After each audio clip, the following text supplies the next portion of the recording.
Now that I've convinced you that house hacking is the best way to save money, build equity, get tax write-offs, and all the other benefits that it comes with, you might be wondering, how do I get my partner to agree?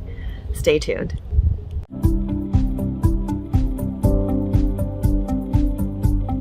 Hey guys, I'm DM and welcome back to Lifestyle Leaps, where we help you take big steps to live the life of your dreams, if that means to travel, build wealth, or do whatever the heck you want.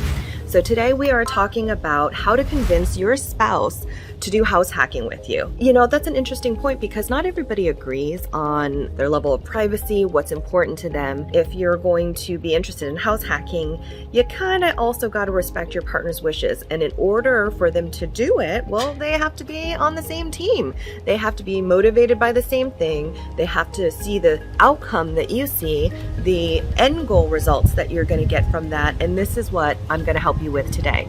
So let me share a story with you. Jake and I, when we first met, I was in between my first home purchase and my second home purchase. What I had done was I house hacked my first purchase, and I realized I needed to move back to Santa Rosa because that house was about an hour away to be closer to friends and family. And so I rented out a house that I had bought at a profit, and then I rented an apartment in the town that I live in Santa Rosa. I also started to decide to rent one of my bedrooms out in the apartment, but it also happens to be the bedroom that I was sleeping in. And so when I would have an Airbnb guest come stay, I would actually sleep on the couch. I know. It was extreme, but at the time I, didn't have kids yet. I didn't have a lot to fear except for my own life.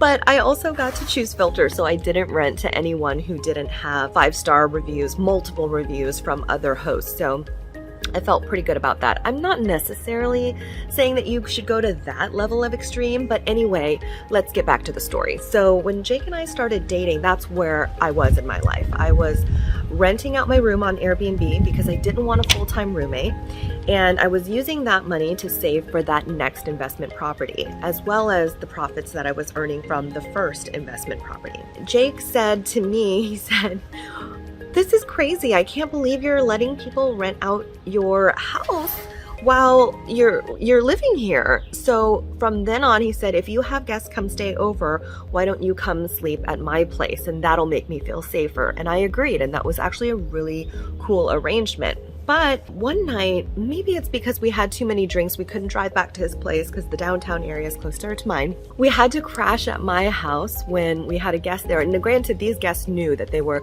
they're booking a night stay at a home that someone lives in, and they knew I was going to be around and on the couch. But Jake stayed over, so I rolled out a cot for him next to the couch. And I didn't know I was going to tell him this night, but I had already planned a trip to Hawaii that I was going to pay for us to go on to, because staying at his house all those nights, I actually built up extra income renting these rooms out, and I wanted to share that win with him. And I also thought it would be so cool to take him on a trip, and he was blown away. So literally you can imagine, he was sleeping on the couch with me, or I was on the couch, he was on the cot. We were like offset by a little bit height level, and I told him, I said, "Babe, I'm gonna take you to Hawaii." And he was like, "Are you kidding me? That is the nicest, most generous thing anyone has ever even said to me, let alone do for me." And I have to tell you, that was the beginning of the convincing process. I mean, it was just an organic process where Jake started to see the benefits of what house hacking does. But he was not accepting of having people in our home if we were going to live together. So when I did buy that next house, and I bought that one by myself, but we were already in a relationship at that point, I made sure that I thought about the layout of the house and how it was going to impact us. And so one of the requirements had to be that there was an outside entry. And from that point on, that second, and therefore later on the third house that we bought, same thing.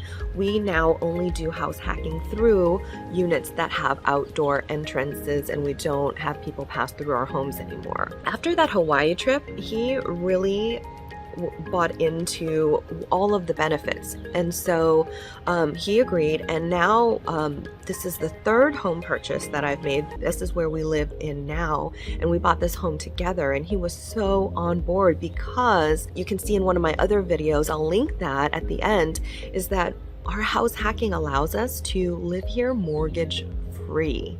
And I'm literally sitting in my backyard, and I don't want to say that so loud because my neighbors would probably be flabbergasted. Like, what? We live here mortgage free, and it pays for all of our utilities as well. The thing about convincing your partner, it's not really about convincing, right? It's not about changing their mind from something they don't want to do to something they feel like they have to do or that you've tricked them into doing. It's about showing them all of the benefits of what house hacking can offer them and you as a team in terms of a massive financial gain, but also a freedom in lifestyle. And you might be thinking, how contradictory is that? How is it freedom when you have, to share like 2 units out of your home with somebody else? That's not freedom. Oh, it's freedom when we're cruising in Dominican Republic, when we're taking trips to the Mediterranean, when we're getting married in Cancun, when we're going to be doing a 3-month trip to Asia. I mean, all of that is what this lifestyle affords us. Now, granted, if we had kids, I would be a little bit more particular about how I house hack. Maybe it would be a lot with a main house and then smaller houses that may not be attached, because obviously crying babies are no fun for anybody, especially our guests. But the lifestyle that it provides, it's undeniable. So all you have to do is show them the end result, show them what the dream looks like, and explain to them so that they can understand all the benefits that it comes with. You're not convincing them to change their mind. You are showing them a better way. And I think that's a much better approach to convincing your partner, honestly. Jake is your average American. I mean, he, as a teenager, getting out of high school, got his first credit card, started racking up some credit card as he tried to go through the junior college, never was able to quite pay it off, and kind of added a little bit more and more through the years. He eventually got a really good job, had really good benefits, and he wasn't quite adding to his credit cards, but sometimes the money would run out before the month did, and so those credit card bills never quite came down. Fast forward to today, and I have to tell you, as of last year, which were only middle of the year, so about 6 months ago, Jake officially quit his job and retired, because now we have enough rental income for him to not have to drag his feet in the morning, to go somewhere that he doesn't want to be, to inhale smoke all day at the casino, which is where he worked, to do something that he didn't even love. And now it's not about convincing. He's now preaching to other people about how amazing house hacking is. And that's the kind of, approach you want to take with it. I hope that helps. If you have questions, leave them in the comments. I'd be more than happy to answer them. All right, take care, you guys. See you in the next video. Bye now.